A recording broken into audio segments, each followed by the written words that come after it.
Hello, good morning, good afternoon, good evening সব একবারই বলে দিলাম।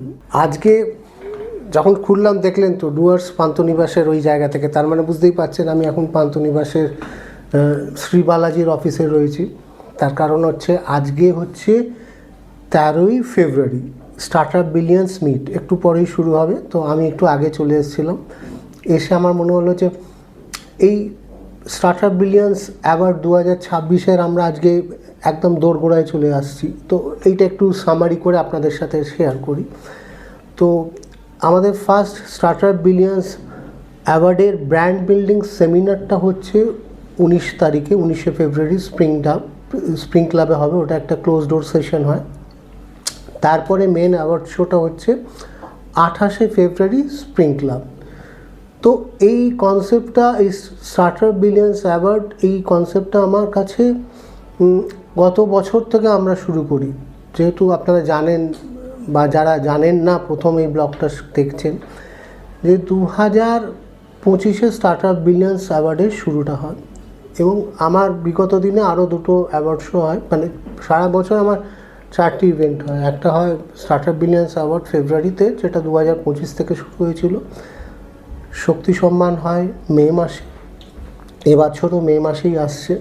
তারপরে দুর্গা সম্মান হয় কখনো সেপ্টেম্বর বা কখনো অক্টোবর, মানে এটা পুজোটা যেভাবে পড়ে ঠিক তার আগে হয় দুর্গা সম্মান। এবারও সেইভাবেই হবে এবং বছরটা শেষ করি কালার্স অফ কারেজ, যেটা একটা লাইভ পেন্টিং এক্সিবিশন, যেটা গত বছরও করেছি, এই বছরও আবার ডিসেম্বরে আসবে। তো এই স্টার্টআপ বিলিয়ন্সের ক্ষেত্রে প্ল্যাটফর্মটার আমাদের স্টার্টআপ যারা ব্র্যান্ড শুরু করছে বা যারা শুরু করে কাজ করছে, তো আমরা একটা সাপোর্ট সিস্টেম হওয়ার চেষ্টা করছি এবং এগুলো কোনো পেড অ্যাওয়ার্ড শো নয়। আপনারা জানেন যে, বা যারা জানেন না তাদের ইনফরমেশনটা দিয়ে রাখি, আমাদের এই অরিজিৎ অফিসিয়ালসের কোনো অ্যাওয়ার্ড শোজ কিন্তু পেড অ্যাওয়ার্ড শোজ নয়।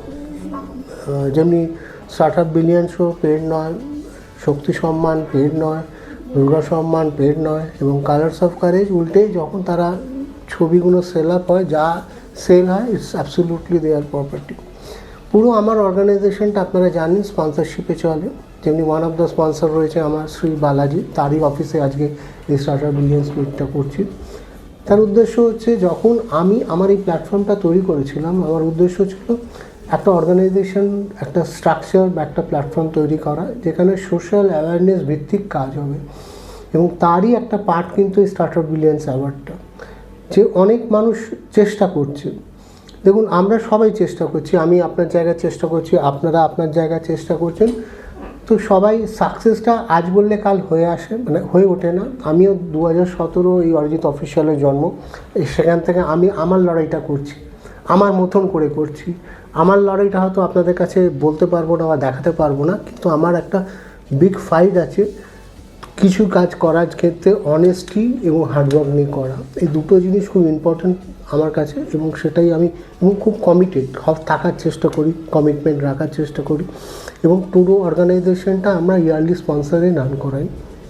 তার জন্যে আমার কখনো কোনো অ্যাওয়ার্ডকে বা কোথাও টাকা নিয়ে তাদেরকে অ্যাওয়ার্ড দেবো সেই মানসিকতা বা সেই স্ট্রাকচার আমার সাথে যারা স্পন্সরশিপ সাপোর্টে আছেন বা যারা কাজটা করতে সাপোর্ট করছেন, তাদেরও চিন্তাধারা একটা জায়গায় গিয়ে ব্লেন্ড হয়ে এই জিনিসগুলো তৈরি করা। এবং আমরা চেষ্টা করি এই জায়গা থেকে স্টার্টআপ বিলিয়ন্স অ্যাওয়ার্ডের মাধ্যমে কিছু নতুন স্টার্টআপ অ্যান্ড এন্টারপ্রেনিউর যারা কলকাতায় বেস করে কাজ করছে তাদের স্টোরিগুলো নিয়ে আসা। এবং এই যে আজকে আপনারা দেখছেন স্টার্টআপ বিলিয়ন্স মিটে, মানে এটা কি হয়, মানে আমাদের যখন যে এই অ্যাওয়ার্ডটা পায়, ধরুন অ্যাওয়ার্ড তো একটা, ধরুন একটা সাকসেস স্টোরির একটা, ধরুন আপনার সাকসেসের একটা পয়েন্ট, কিন্তু ওখানে কিন্তু আপনার রেসপন্সিবিলিটি চলে এলো। লোকে যখন আপনাকে রেকগনাইজেশন দিল, আপনার রেসপন্সিবিলিটিটাও বেড়ে গেল, ভালো করে হার্ডওয়ার্ক করা এবং অনেস্টি নিয়ে কাজ করা। আমরা চেষ্টা করি যে সেটাকে সাস্টেন করানো, কী করে কন্টিনিউ রাখা যায়।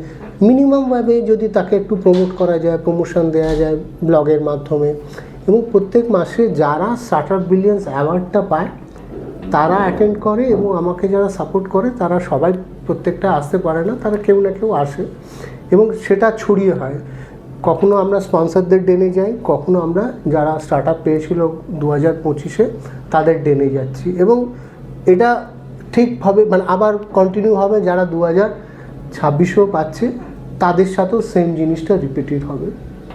তার একটাই ফরমেশন যে আমি চেষ্টা করি যে কিছু না হোক মানে আমরা এখানে তো খুব বড় বড় লেকচার বা কথা বলি না, জাস্ট পাতি আড্ডা হয়, মানে কি করছো, তোমার স্বপ্ন কী করা উচিত, মানে অনেক কিছুই আড্ডার মধ্যে গিয়ে আসলে আমাদের কমিউনিকেশনটা খুব কমে গেছে। তো আমরা 90% এখন হোয়াটসঅ্যাপে টাইপ করে চ্যাট করা বা মেসেঞ্জারে মেসেজ সেন্ড করা এইভাবে কাটাই।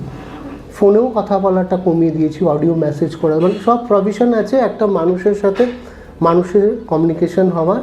অনেকগুলো দিক যেমনি খুলে গেছে, তো অনেকগুলো দিক যেগুলো ডিট্যাচ করে দেয়। আমরা কথা বলতে ভুলে যাচ্ছি, কমিউনিকেশন হয় না, হয়তো অনেক সময় লিখে আমার ক্রাইসিসটা বা আমার যন্ত্রণাটা আমি এক্সপ্রেস করতে পারছি না, বলতে পারছি না, কিন্তু আমি হয়তো বললে সামনাসামনি হলে বলা যায়। তো আমরা এখানে একটা পার্টি আড্ডা মারি, আমাদের মানে অনেকেই আমাকে বলে আমি আসতে চাই, বিকজ আমরা খুব ছোট্টভাবে ভাবছি জিনিসটা। এটা কোনো বিশাল মিরাকেল হচ্ছে না বা বিশাল ধামাকা কিছু না, কোনো ট্রেড সিক্রেট বা কোনো হিডেন মানে গোপনীয়তা নেই। আমরা নির্ভেজাল আড্ডা মারি, একটু চা খাই, কে কীভাবে জীবনে কীভাবে কী করছে, কী করেছিল, অনেকের অনেক ইনফরমেটিভ তথ্য আমরা পেয়ে যাই যেটা হয়তো কখনো শেয়ার করেনি। তার জীবন কোথা থেকে শুরু হয়েছিল, আছে কোথায়, কিছু না, যখন দেখা হয় সেটা রিলস শ্যুট হয়, ব্লগস হয়, কিছু না কিছু একটা প্রমোশনের স্ট্রাকচারে সেই ব্র্যান্ডটাকে আমরা নিয়ে আসার চেষ্টা করি যে আমি অ্যাক্টিভ আছি, কিছু করছি। জীবনে অ্যাক্টিভ থাকাটা খুব ইম্পর্টেন্ট। আমরা কিছু করছি, লড়াইটা করছি, স্ট্রাগল করছি, কিন্তু সবসময় যদি আমরা নাকে কাঁধ দিই যে হচ্ছে না, হবে না, পেলাম না, ওটা কিন্তু আমাকে আরও ডিমোটিভেট করবে। কিন্তু আমরা যদি নিজেদের একটা রিফ্লেকশন দিই, আমি মিটে এলাম, কেউ কথা বলছে, ওর সাথে কথা বলছে, ওর কাছ থেকে এ কিছু শিখলো, আমি আর কারোর কাছ থেকে কিছু শিখলাম, আদান প্রদান হলো, এইখান থেকে তাদেরকে আমরা একটা মেন্টাল স্ট্রেংথও গ্রো করে, প্লাস যখন এই প্রমোশনের আউটপুটগুলো বেরোয় তার ব্র্যান্ডটাকেও সে শেয়ার করতে পারে, সে ছবিগুলো স্টিল শ্যুট হয় সেগুলোও শেয়ার করতে পারে। এইটা একটা টুল। বিশাল মিরাকেল হবে সেটা আমি বলছি না, কিন্তু আমরা অ্যাক্টিভলি তাদেরকে নিয়ে কাজ করার চেষ্টা করছি, এবং এই ছোটো ছোটো স্টেপগুলোই কিন্তু 2017 থেকে আমাকে এগোনোর চেষ্টা করেছে। আমি হয়তো বিরাট এই কবছরের মিরাকেল করে উঠতে পারিনি, কিন্তু ফুড স্টেপগুলো আমার খুব স্ট্রংলি আমি নেওয়ার চেষ্টা করি, এবং সেই স্টেপেরই কিন্তু প্রতিফলন হচ্ছে এই স্টার্টআপ বিলিয়ন্স মিটটা, যেটা আজকে আমরা 13ই ফেব্রুয়ারি করছি শ্রী বালাজির অফিসে। তো ব্লগটা আজকে এখানেই শেষ করব এই ইনফরমেশনটা দিয়ে যে এই বছরের Startup Billions brand building seminar হচ্ছে 19শে February, it's a close door seminar. আর মেইন অ্যাওয়ার্ড শোটা হচ্ছে 28শে ফেব্রুয়ারি। তো ইটস মানে হয়তো সবাইকে আমি ইনভাইট করতে পারি না বা পেরে উঠছি না আমার লজিস্টিক স্ট্রাকচারের জন্য, কিন্তু আজ নয় তো কাল হয়তো সেই স্ট্রাকচারে আমি পৌঁছবো, যেদিনকে আমি ইটস ওপেন টু অল থাকবে। যতদিন না এটা করে উঠতে পারি, একটু আমার সঙ্গে থাকুন।